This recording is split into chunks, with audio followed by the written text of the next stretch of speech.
Screech! Ang tunog ng mga gulong na pilit kumakapit sa basang kalsada ay isang sigaw na pumunit sa katahimikan ng hapon. Pagkatapos noon, isang malakas na kalabog. Blag! Umikot ang mundo ni Liana. O baka ang kotse niya ang umikot. Hindi niya na alam. Ang tanging alam niya ay ang malakas na pag-untog ng kanyang ulo sa manibela at ang biglaang pagdilim ng lahat. Ang lagitik ng mga butil ng ulan sa bubong ng kanyang kotse ang unang tunog na gumising sa kanyang kamalayan. Dahan-dahan, iminulat niya ang kanyang mga mata. Amoy usok at sunog na goma. Ang unang pumasok sa kanyang isip ay hindi ang kanyang nabasag na sasakyan o ang sakit na kumikirot sa kanyang noo. Ang una niyang naisip ay isang pangako. Isang pangakong binitiwan 13 taon na ang nakalipas sa ilalim ng isang malagong puno ng akasya. Flashback. Ika-15 kaarawan niya. Ang hangin ay amoy bagong tabas na damo at mga bulaklak ng kanyang hardin sa Laguna. Nakasuot siya ng isang simpleng puting bestida. Sa di kalayuan, naririnig niya ang tawanan ng kanyang mga bisita. Ngunit tumakas siya sandali dito sa ilalim ng kanilang paboritong puno ng akasya, ang tahimik na saksi sa kanyang kabataan. Isang anino ang tumabi sa kanya. Isang batang lalaki, marahil ay kasing edad niya, na hindi niya kilala. Hindi ito isa sa mga bisita. Ang mga mata nito ay malalim at tila may pasan na kalungkutan na hindi nababagay sa edad nito. Happy birthday, sabi ng batang lalaki, ang boses ay mahina. Salamat, sagot niya, bahagyang nagtataka. Sino ka? Hindi sumagot ang lalaki. Sa halip, tinitigan siya nito ng diretso sa mata. Huwag kang makikipag-date kahit kanino, ha? Natawa si Elia sa biglaang utos nito. Bakit naman? Basta. Hintayin mo ako, sabi nito, ang boses ay seryoso na. Babalik ako. Pangako. At tulad ng isang multo, tumalikod ito at naglakad palayo, nawala sa pagitan ng mga puno, iniwan si Elia na may pusong nagtatanong at isang pangakong kumapit sa kanyang kaluluwa. Katapusan ng flashback. Leia! Anak, ano ba? Nakikinig ka ba? Napapitlag si Elia, bumalik sa kasalukuyan. Ang amoy ng kape sa ikapihan ni Lolo, ang pumalit sa amoy ng ulan at usok sa kanyang isipan. Nasa harap niya ang kanyang ama, si Mang Tomas, ang mukha nito'y puno ng pag-aalala. Sorry, Tay. Ano po ulit yun? Bumuntong hininga si Mang Tomas, inilapag ang hawak na tasa ng bagong timplang barako. Ang sabi ko, anak, 28 taon ka na. Hindi ka na bumabata. Yung mga kaibigan mo may mga asawa't anak na. Ikaw, parang naghihintay ka pa rin sa wala. Naghihintay. Ang salitang iyon ay tumusok sa puso ni Elia. Naghihintay siya.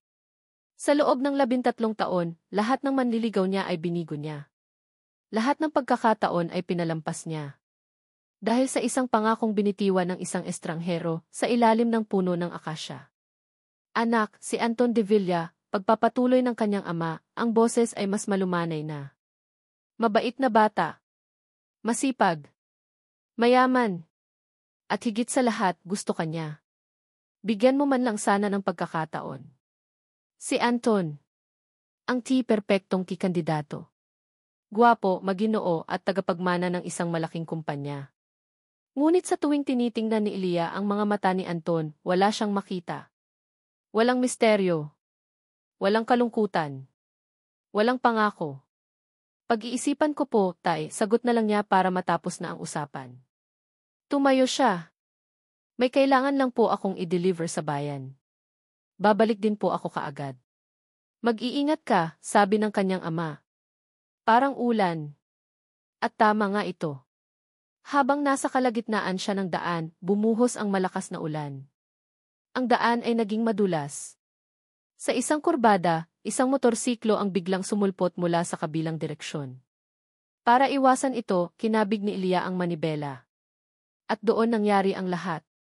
Ang pag-ikot. Ang pagkalabog. Ang pagdilim.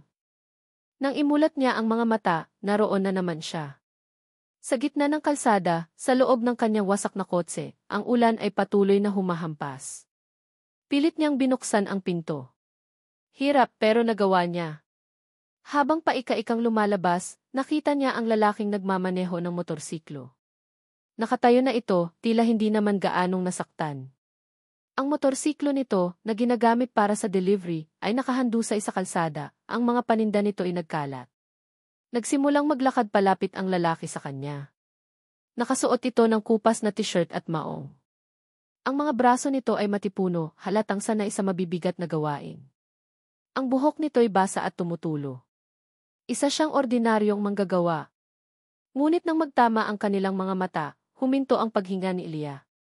Ang mga mata ng lalaki. Ang mga mata nito ay hindi ordinaryo.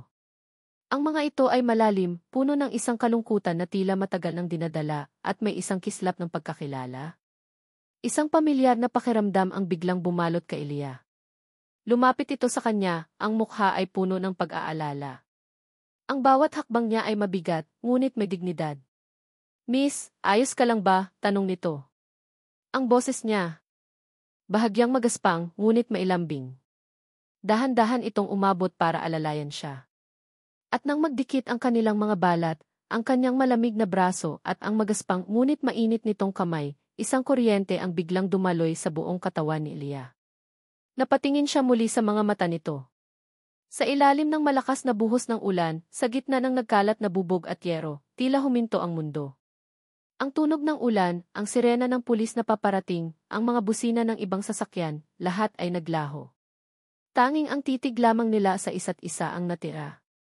Hindi niya alam kung bakit, ngunit ang kaluluwa niya ay tila nakilala ang kaluluwa ng lalaking ito. Ang puso niya, na nanatiling tahimik sa loob ng 13 taon, ay biglang tumibok ng malakas. Isang tibok na pamilyar. Isang tibok ng pag-aantay. Ang lalaki, sa kabilang banda, ay biglang nag-iwas ng tingin. Isang mabilis na pagbabago ng emosyon ang dumaan sa mukha nito, gulat, pagkakilala, at pagkatapos ay sakit. Binitiwan nito ang kanyang braso na parabang napaso. "Tatawag ako ng tulong," sabi nito, ang boses ay biglang naging malamig at formal. Tumalikod dito, kinuha ang kanyang telepono, at naglakad palayo ng ilang hakbang, iniiwan si Ilya na nakatayo, nanginginig, hindi dahil sa lamig, kundi dahil sa isang emosyong hindi niya mapangalanan. Sino ang lalaking ito? Bakit sa pagitan ng lahat ng tao sa mundo, ang mga mata nito ang tila maihawak ng susi sa pangakong matagal na niyang iniingatan? Nang dumating ang ambulansya at mga pulis, mabilis na nawala ang lalaki. Kinuha lang nito ang kanyang motorsiklo, pinulot ang mga nagkalat na paninda sa abot ng kanyang makakaya, at umalis ng walang paalam. Hindi man lang nito kinuha ang pangalan niya, o ibinigay ang pangalan nito. Parang isang multo, tulad ng batang lalaki sa ilalim ng puno ng akasya. Sa ospital, habang ginagamot ang maliit na sugat sa kanyang noo, si Mang Tomas at si Anton de Villa ay nagmamadaling dumating. "Leia! Diyos ko, anong nangyari?" bungad ni Anton, ang mukha ay puno ng perpektong pag-aalala. Hinawakan nito ang kanyang kamay. Ang kamay nito ay malambot at makinis, ngunit walang init. Walang kuryente. "Sino ang nakabangga sa'yo, anak?" tanong ni Mang Tomas, ang boses ay galit. "Nakuha mo ba ang pangalan? Kailangan nating idemanda yan." Umiling si Ilya. "Hindi po, tay. Aksidente po ang lahat. At kasalanan ko rin po. Kahit na isang irresponsibleng driver, jeep ni Anton. Huwag kang mag-alala, Lia. Gagamitin ko ang mga koneksyon ko para mahanap siya. Pananagutin natin siya." Ngunit habang nagsasalita si Anton, ang isip ni Ilya ay nasa ibang lugar. Nasa mga mata ng estrangherong iyon. Sa init ng kanyang kamay. At sa hindi maipaliwanag na pakiramdam na ang aksidenteng iyon ay hindi isang simpleng aksidente. Ito ay tadhana. Ngunit isang tadhanang tila pilit na tinatakasan ng lalaking iyon. Nang gabi ring iyon, habang nakahiga siya sa kanyang kama, hindi niya mapigilang isipin. "Sino ka? Bakit parang kilala kita?" At sa kabilang bahagi ng bayan, sa isang maliit at nirerentahang kwarto, isang lalaking nagngangalang Marco Javier ang nakaupo sa dilim, ang kanyang mga kamay ay nanginginig. Nakatitig siya sa kanyang sarili sa isang basag na salamin. "Bakit ngayon pa?" bulong niya sa sarili, ang boses ay puno ng pait. "Bakit kung kailan ganito na ako?" Pinikit niya ang kanyang mga mata, at ang nakita niya ay ang mukha ni Ilya, ang dalagitang nakaputing bestida sa ilalim ng puno ng akasya, at ang babaeng nakita niya kanina lang sa gitna ng ulan. Iisang tao. Ang kanyang pangako. Ang kanyang sumpa. Ibinukas niya ang kanyang wallet at kinuha ang isang luma at kupas ng litrato. Isang litratong palihim niyang kinuha noong araw na iyon, 13 taon na ang nakalipas. Ang litrato ng isang dalagitang nakangiti. Ang litrato ni Liana. Lumipas ang ilang araw, ngunit ang imahe ng lalaki sa gitna ng ulan ay hindi maalis sa isipan ni Liana. Para itong isang kantang paulit-ulit na tumutugtog sa kanyang ulo, isang pamilyar na himig na hindi niya matukoy ang pamagat. Ang kanyang mga mata. Doon nagsisimula at nagtatapos ang lahat. Nasa ikapihan ni Lolot siya, nakaupo sa paborito niyang pwesto sa tabi ng bintana. Ang amoy ng bagong giling na kape at ang mahinang tunog ng mga kutsara at tinidor ay dapat sana inagbibigay sa kanya ng kapayapaan, ngunit ang kanyang isip ay nasa ibang lugar. Sa harap niya ay isang maliit na kwaderno at isang lapis. At sa papel, nang hindi niya namamalayan, iginuguhit ng kanyang mga daliri ang isang pares ng mga mata. Mga matang malungkot, ngunit may paninindigan. Ahem. Napapitlag si Elia. Nakatayo sa harap niya si Anton, nakangiti, may dalang 2 tasa ng kape. Mukhang malalim ang iniisip ng prinsesa ng kapihan, sabi nito, inilapag ang isang tasa sa harap niya. Anton. Kanina ka pa, tanong ni Elia, mabilis na isinara ang kanyang kwaderno. Kararating lang. At may balita ako sa'yo, sabi nito, umupo sa tapat niya. Tungkol sa aksidente. Ipinahanap ko na sa mga koneksyon ko, pero walang record ng isang delivery driver na may ganoong itsura sa lugar na iyon. Malamang hindi rehistrado. Isang iresponsable at kung sino-sinong hampaslupa lang siguro iyon. Ang salitang hampaslupa ay nag-iwan ng masamang lasa sa bibig ni Elia. Hindi. Ang lalaking iyon, kahit na simple ang pananamit, ay may dignidad. Mayroon itong tindig na hindi nababagay sa salitang iyon. Hindi naman siguro, mahinang sagot ni Elia. Aksidente ang nangyari. Ngumiti si Anton, isang ngiting hindi umabot sa kanyang mga mata. You're too kind, Leia. Hayaan mo na. Ang mahalaga, ligtas ka.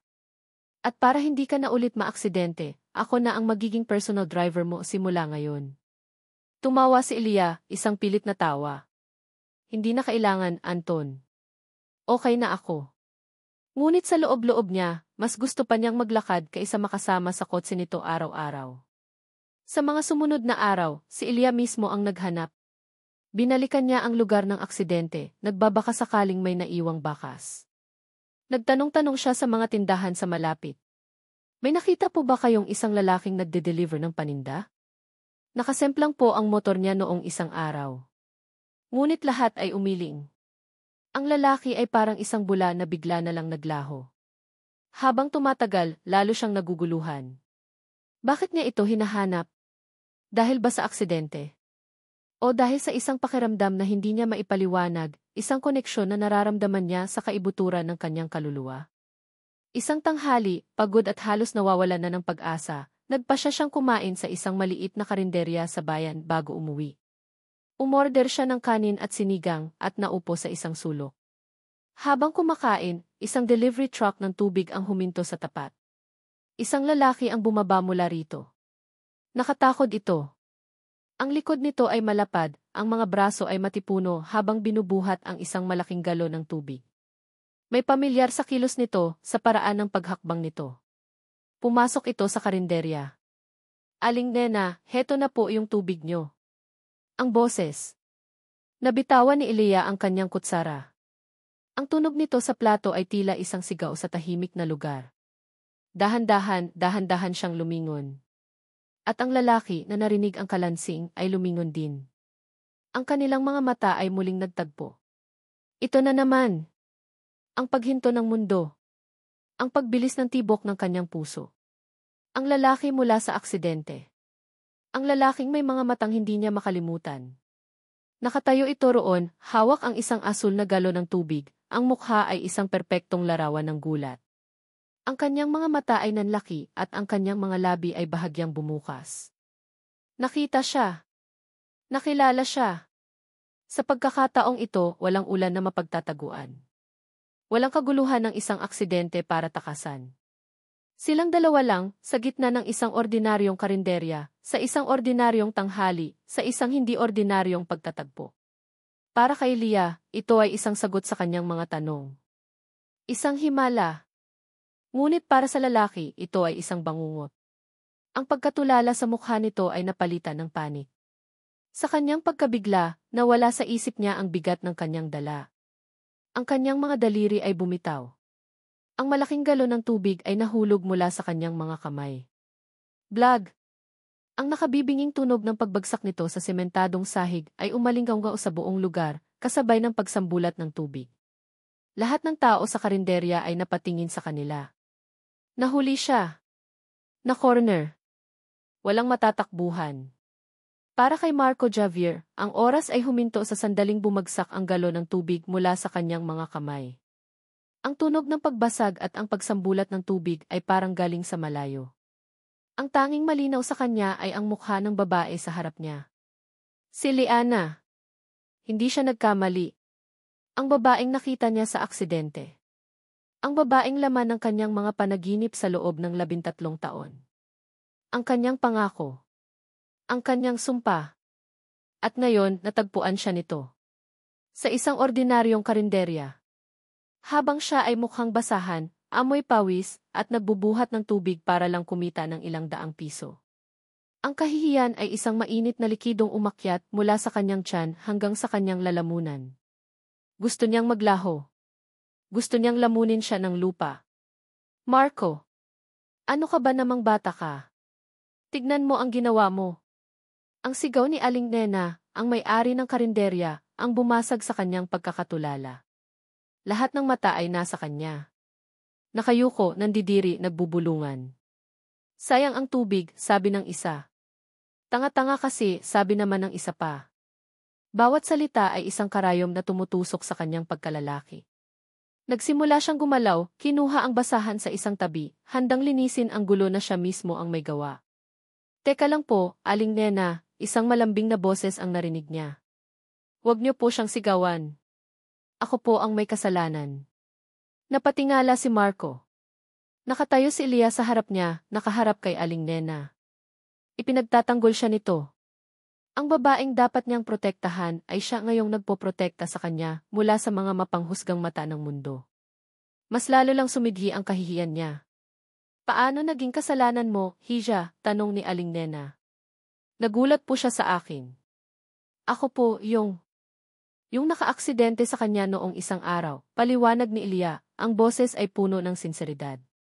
Ako po ang magbabayad sa lahat ng nasira. Hindi. Hindi maaari. Hindi, sabi ni Marco ang kanyang unang salita.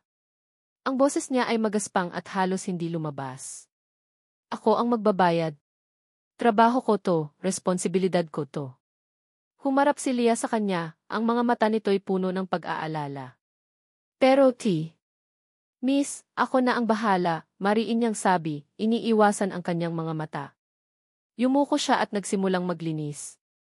Bawat pagpupunas niya sa basang sahig ay isang paraan para hindi siya tumingin sa babaeng matagal na niyang gustong makita. Nagpatuloy siya sa paglilinis, ang kanyang isip ay naglalakbay pabalik. Flashback. 15 taong gulang siya. Nakatayo sa labas ng isang malaking opisina, kasama ang kanyang ina at nakababatang kapatid. Sa loob, naririnig niya ang sigawan. Ang boses ng kanyang ama, si Don Ricardo Elizalde Javier, na dati puno ng otoridad, ay ngayon ibasag at puno ng desperasyon. Niloko niyo ako.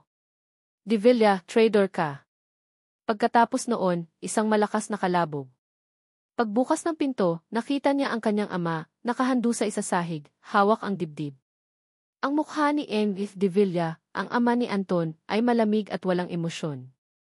Negosyo lang, sabi nito bago tumalikod. Nawala ang lahat sa isang iglap. Ang mansyon. Ang mga kotse. Ang kumpanya. At higit sa lahat, ang kanyang ama. Sa burol, habang nakatayo siya sa ilalim ng ulan, ipinangako niya sa sarili na aalagaan niya ang kanyang pamilya. At ipinangako niya na babalikan niya ang dalagitang nakaputing bestida kapag siya ay karapat-dapat na ulit. Kapag naibalik na niya ang lahat. Katapusan ng flashback. Ngunit walang naibalik. 13 taon ng paghihirap. 13 taon ng pagiging si Marco Javier, ang pangalan ng kanyang ina na ginamit niya para takasan ang kahihiyan ng pagiging isang Elizalde. Tapos na, sabi niya, mas para sa sarili kaysa sa mga tao sa paligid. Tumayo siya, basang-basa ng tubig at pawis. Kailangan na niyang umalis. Ngayon na. Ngunit pagtalikod niya, hinarangan siya ni Ilya. Sandali, sabi nito. Hindi mo pa sinasabi ang pangalan mo. Natigilan si Marco. Ang kanyang pangalan. Aling pangalan? Ang pangalan ng kanyang nakaraan o ang pangalan ng kanyang kasalukuyang kahihiyan? Tinitigan siya ni Ilya, ang mga mata nito'y naghihintay. Hindi siya pwedeng tumakbo. Marco, sabi niya sa wakas. Marco Javier. Marco, inulit ni Ilya ang pangalan, at ang tunog nito mula sa mga labi niya ay parang isang musika at isang sumpa. Ako si Liana. Lia. Tumango lang si Marco. Kailangan ko nang umalis. Teka lang, sabi ulit ni Ilya, at sa pagkakataong ito, may inabot itong pera. Isang bungkos ng mga 1,000 piso. Bayad para sa nasira. At para sa araw na to na hindi ka na makakapag-deliver. Please, tanggapin mo. Para gumaan ang loob ko.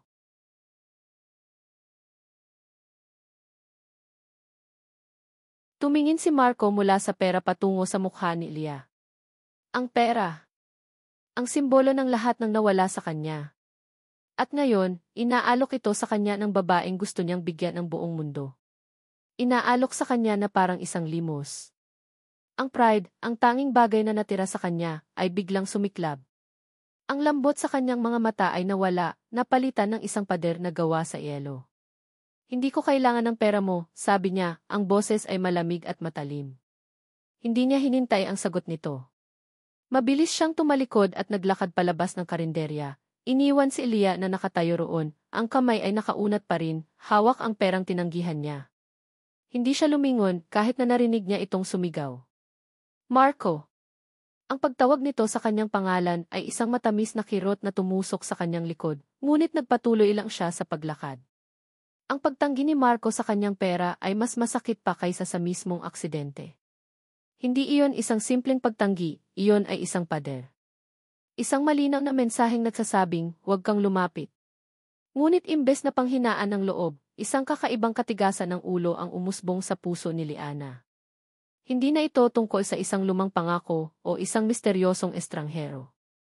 Tungkol na ito sa lalaking nagngangalang Marco Javier, isang lalaking may dignidad na mas matayog pa kaysa sa mga bundok ng Laguna, ngunit may mga matang mas malungkot pa kaysa sa maulang hapon. Kinabukasan, ang una niyang ginawa ay kausapin ang kanilang mga supplier sa kapihan.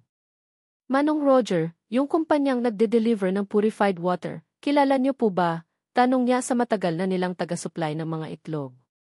Ah, yung Agua Vida. Bakit, Hija? May kilala po ba kayong driver doon na nagngangalang Marco Javier? Nag-isip si Manong Roger. Marco. Ah, yung masipag na bata. Pero alam mo, parang multo yun. Pagkatapos mag-deliver, nawawala na. Tahimik lang palagi. Alam niyo po ba kung saan siya nakatira? Umiling ang matanda. Hindi, Hija. Pero alam ko, palagi siyang tumatambay sa construction site malapit sa lumang bodega sa may kanto. Nagpa-part-time din yata doon. Isang sinag ng pag-asa. Mayroon na siyang simula. Hahanapin mo ba talaga yung taong yun, Lia? Tanong ni Anton sa kanya kinahapunan. Para saan pa? Hayaan mo na siyang magdusa sa kahirapan niya. Hindi siya ang klase ng tao na dapat mong pinag-aaksayahan ng panahon. Nasa loob sila ng magarang kotse ni Anton na nagpumilit na ihatid siya pa uwi.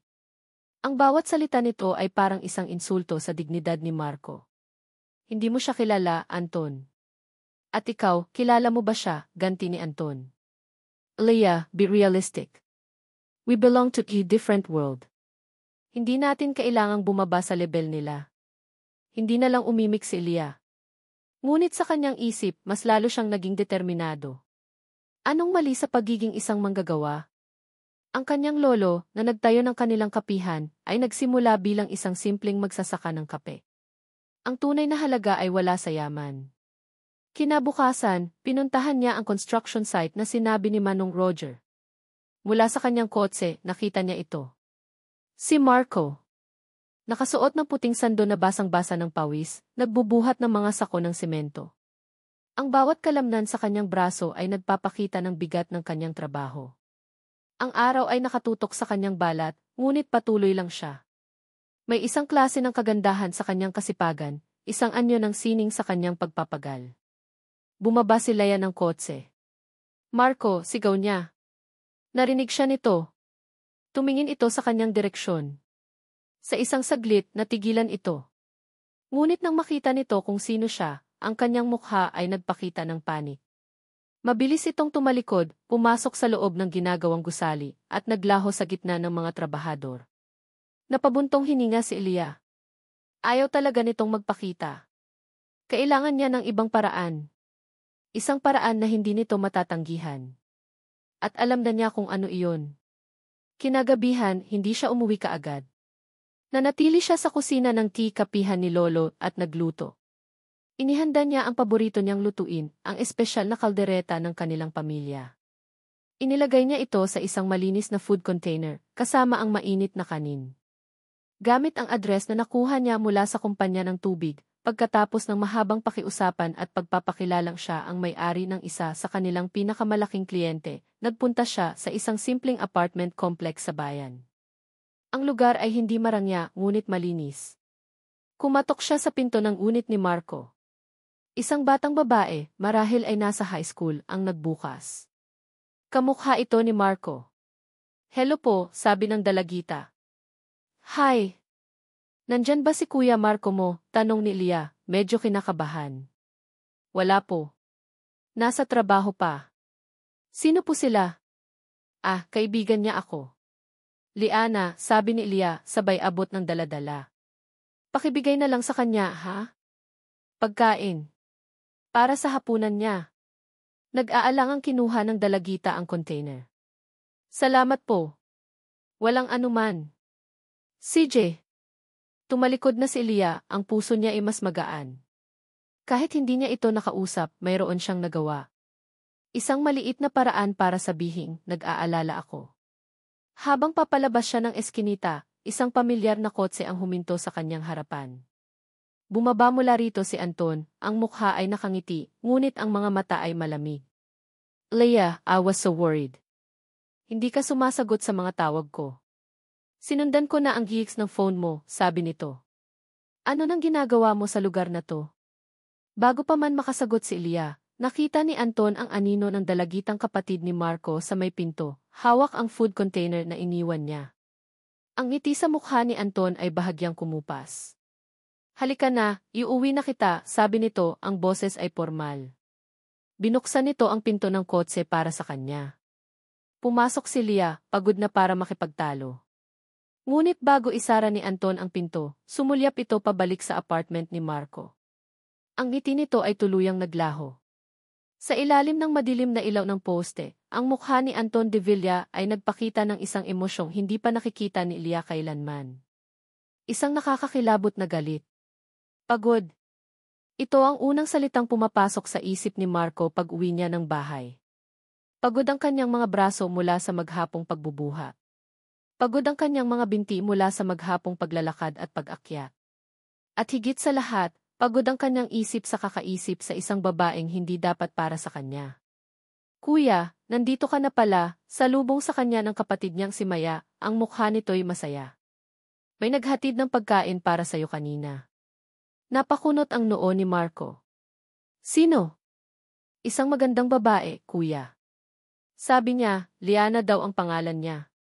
Natigilan si Marco. Si Elia. Pumunta siya rito. Nakita niya kung saan sila nakatira. Isang pamilyar na kahihiyan ang muling gumapang sa kanyang dibdib. Heto, kuya, sabi ni Maya, iniabot sa kanya ang isang pamilyar na food container. Amoy pa lang, masarap na. Kinuha ito ni Marco. Ang lalagyan ay mainit pa rin. Dahan-dahan niya itong binuksan. Ang amoy ng kaldereta, mayaman, malinamnam, at amoy bahay ay bumalot sa kanya. Hindi ito amoy ng pagkain mula sa karinderya. Ito ay amoy ng pagkain niluto ng may pag-aalaga. Sa isang iglap, nawala ang kanyang pagod. Pinalitan ito ng isang init na kumalat sa kanyang buong katawan. Isang init na hindi niya naramdaman sa loob ng 13 taon. Ang pakiramdam na may isang taong nag-aalala para sa kanya. Umupo siya sa kanilang maliit na mesa at nagsimulang kumain. Bawat subo ay isang paalala. Isang paalala na kahit anong pilit niyang iwasan, may isang bagay na humihila sa kanila palapit sa isa't isa. Isang bagay na mas malakas kaysa sa kanyang pride. Salamat, bulong niya sa hangin habang tinitingnan ang walang laman na lalagyan. Kinabukasan, pumasok si Marco sa construction site na may kakaibang gaan sa kanyang pakiramdam. Kahit na ang trabaho ay kasing bigat pa rin ng dati, ang kanyang puso ay hindi. Sa unang pagkakataon sa loob ng mahabang panahon, mayroon siyang ngiti sa labi. Marahil ay mali siya. Marahil ay dapat niyang bigyan ng pagkakataon ang tadhana. Marahil ay dapat na siyang tumigil sa pagtakbo. Ngunit ang pag-asa ay isang marupok na bagay. Tanghali. Kasagsagan ng init ng araw. Isang itim at makintab na SUV ang pumarada sa harap ng construction site. Isang bagay na hindi nababagay sa maalikabok at magulong lugar. Bumaba mula rito ang isang lalaking nakaputing polo, plansadong-plansado, at suot ang isang mamahaling relos. Si Anton de Villa. Kasama nito ang kanilang foreman. Naglakad sila palapit sa pwesto kung saan naghahalo ng semento si Marco. Marco Javier, tawag ng foreman. Humarap si Marco, pinunasan ang pawis sa kanyang noo. Ngumiti si Anton, isang iting mapang-asar. So, ikaw pala yun, sabi nito. Ang paboritong charity case ni Liana. Nagsalubong ang mga kilay ni Marco. Ang init sa kanyang puso kanina ay napalitan ng apoy ng galit.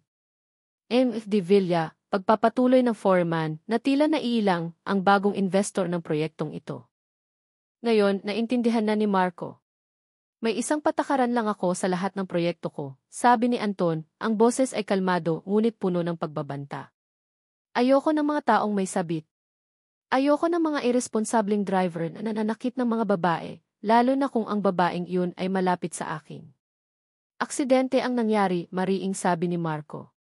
Hindi ko yun naririnig, sagot ni Anton, tinitingnan siya mula ulo hanggang paa na may pagkasuklam. Ang nakikita ko lang ay isang hamak na construction worker na sinusubukang umakyat sa hindi niya dapat akyatin. Layuan mo si Liana. Nagngit-ngit ang mga ngipin ni Marco.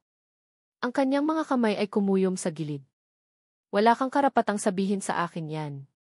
Tumawa si Anton. Isang tawang malamig. Karapatan?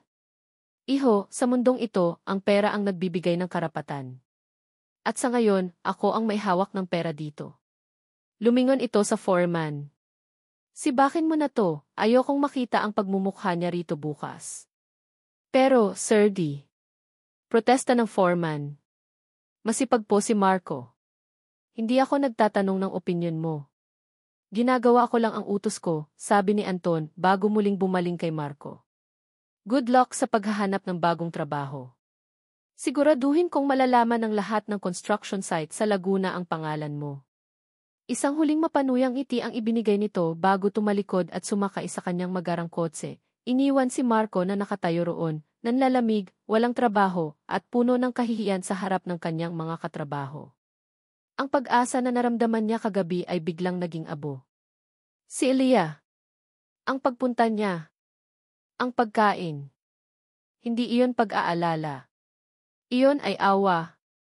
Awa para sa isang kawawang lalaking nakaaksidente sa kanya. At ang awa na iyon ang nagdala kay Anton dito. Ang awa na iyon ang sumira sa kanya. Kinuha niya ang kanyang mga gamit. Walang nagsalita. Lahat ay umiiwas ng tingin.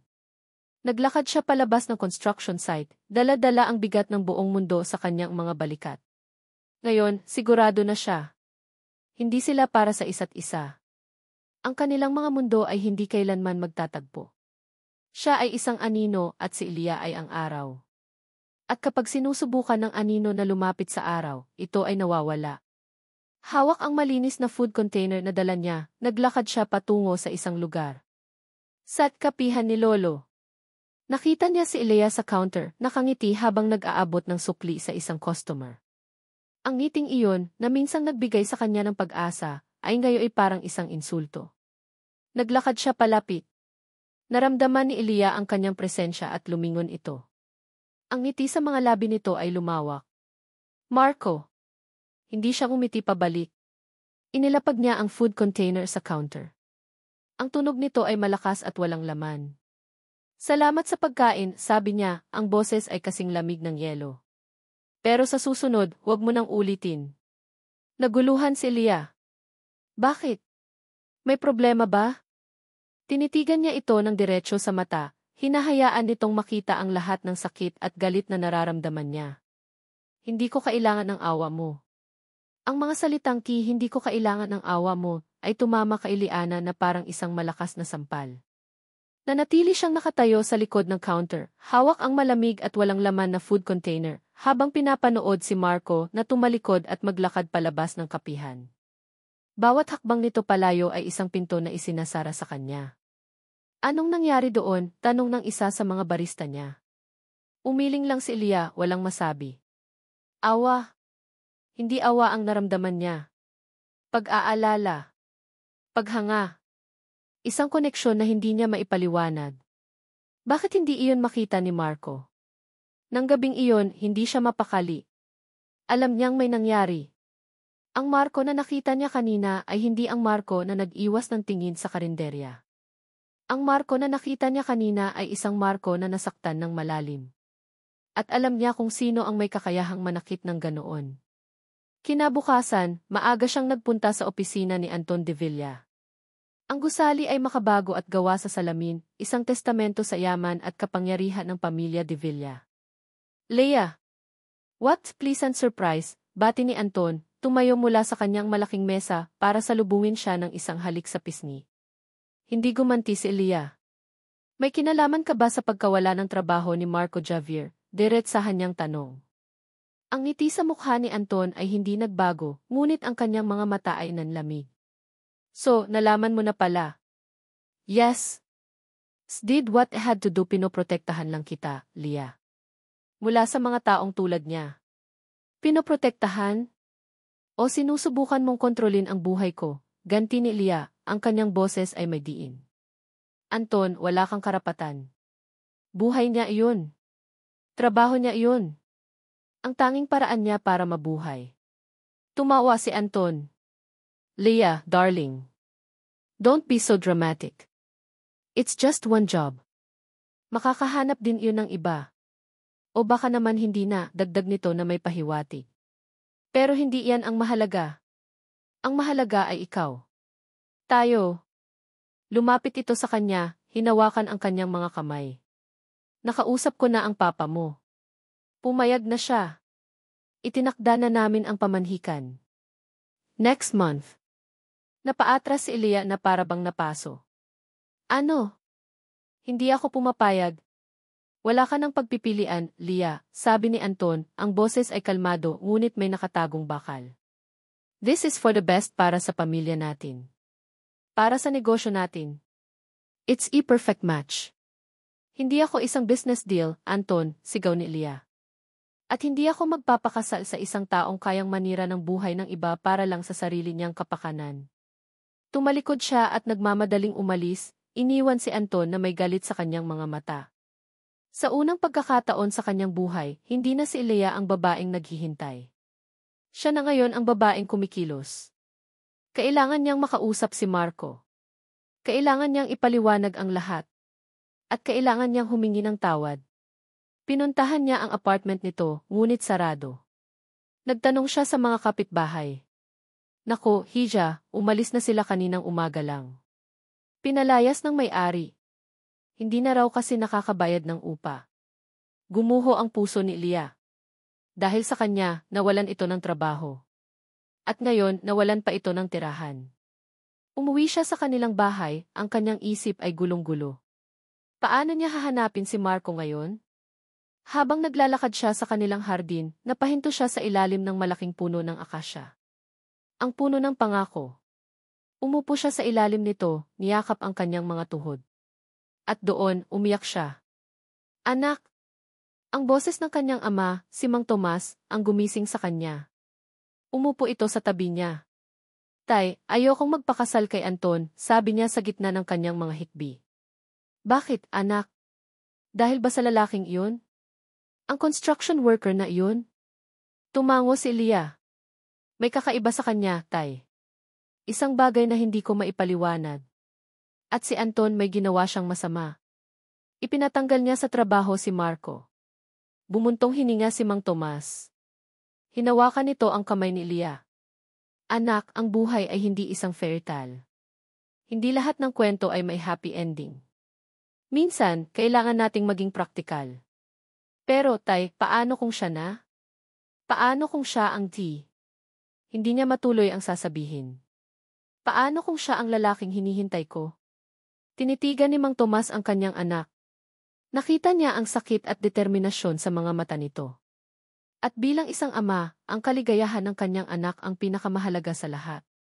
Sino ba talaga ang lalaking iyan? Tanong nito. Bakit ganoon na lang ang epekto niya sa'yo? At doon, sa ilalim ng puno ng akasya, ikinuwento ni Leah ang lahat. Ang tungkol sa batang lalaki. Ang tungkol sa pangako. Ang tungkol sa mga mata ni Marco. Habang nagkukwento si Leah, isang alaala ang biglang pumasok sa isip ni Mang Tomas. Isang lumang alaala. 13 taon na ang nakalipas. Isang business meeting. Isang mayaman at respetadong negosyante, si Don Ricardo Elizalde Javier, at ang kanyang magalang na anak na lalaki. Isang batang lalaki na may malulungkot na mga mata. Ano nang itsura ng batang iyon, anak? Tanong ni Mang Tomas, ang kanyang boses ay biglang naging seryoso.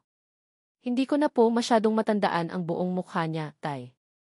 Pero ang mga mata niya, hinding-hindi ko makakalimutan. Katulad ng mga mata ni Marco. Napatayo si Mang Tomas, ang mukha ay namumutla. Elizalde Javier, bulong nito sa sarili. Ang pamilyang biglang naglaho matapos malugi dahil sa mga Devilla. Tumingin siya kay Leah, ang kanyang mga mata ay puno ng pagkaunawa at takot. Anak, sa tingin ko, alam ko na kung sino ang lalaking hinahanap mo. Ang mga salita ni Mang Tomas ay parang isang kulog na yumanig sa buong pagkatao ni Liana. Elizalde Javier. Ang pangalan ay pamilyar. Isang pangalan na dati ilaging nababanggit sa mga usapang negosyo ng kanyang ama. Isang pamilyang dati inasa tuktok, ngunit bigla na lang naglaho na parang bula.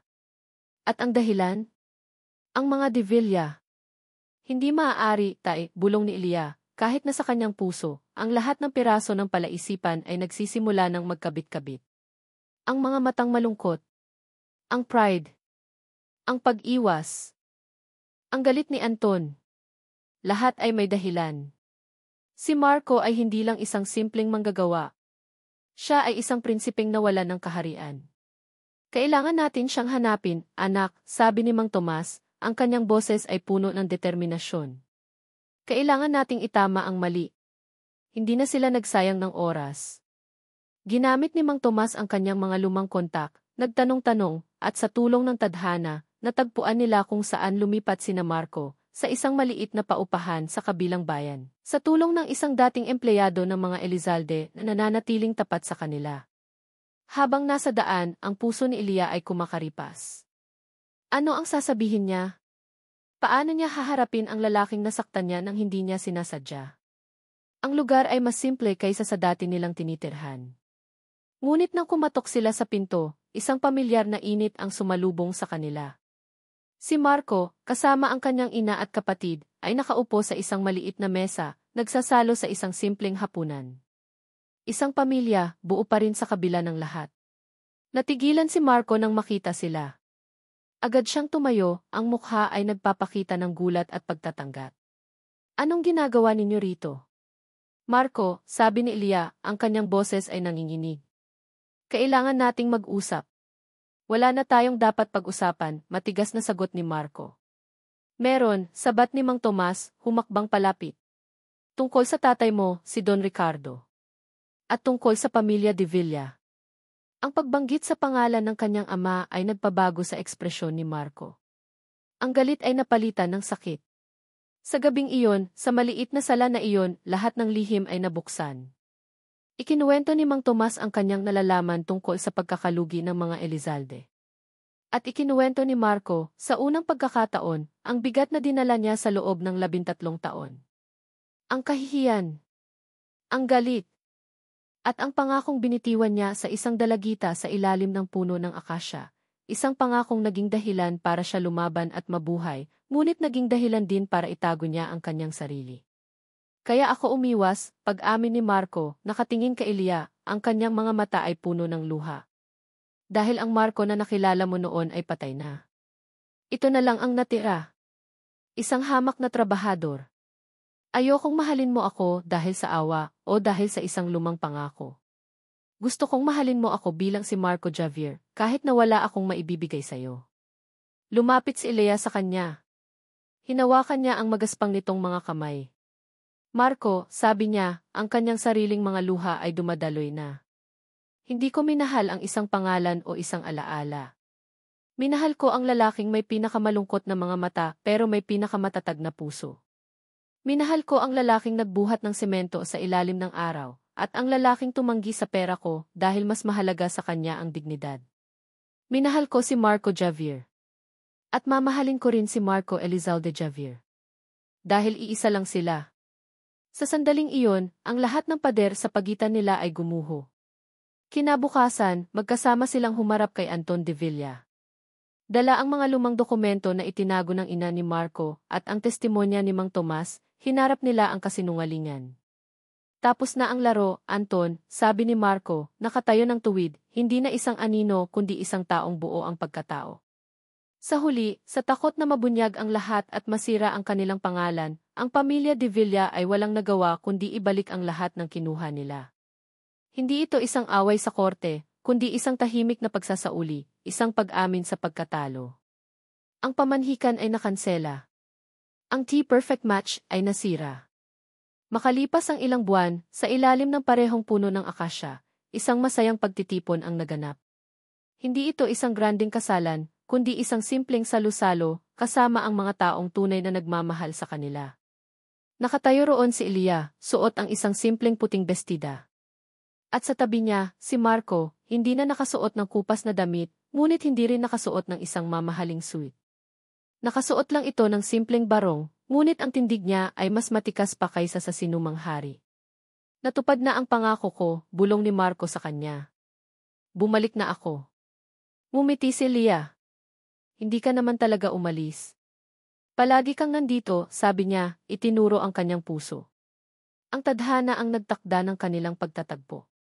Ngunit ang pag-ibig, ang pagpiling mahalin ang isa't isa sa kabila ng lahat ng pagsubok, ang siyang nagbigay sa kanila ng kanilang happily ever after. At dito nagtatapos ang kwento ng pangako ni Elia at Marco, isang kwentong pinagtagpo ng tadhana, ngunit pinili ng dalawang pusong nagmamahalan. Sa bawat isa sa inyo na sumama sa amin sa paglalakbay na ito, mula sa amoy ng kape sa Laguna hanggang sa pinakatatagong sulok ng kanilang mga puso, maraming salamat. Ang bawat komento, bawat reaksyon, at bawat sandali na inilaan ninyo para makinig ay isang malaking inspirasyon. Habang isinusulat ko ang bawat kabanata, naramdaman ko ang bigat sa dibdib ni Marco at ang hindi natitinag na pag-asa sa mga mata ni Elia.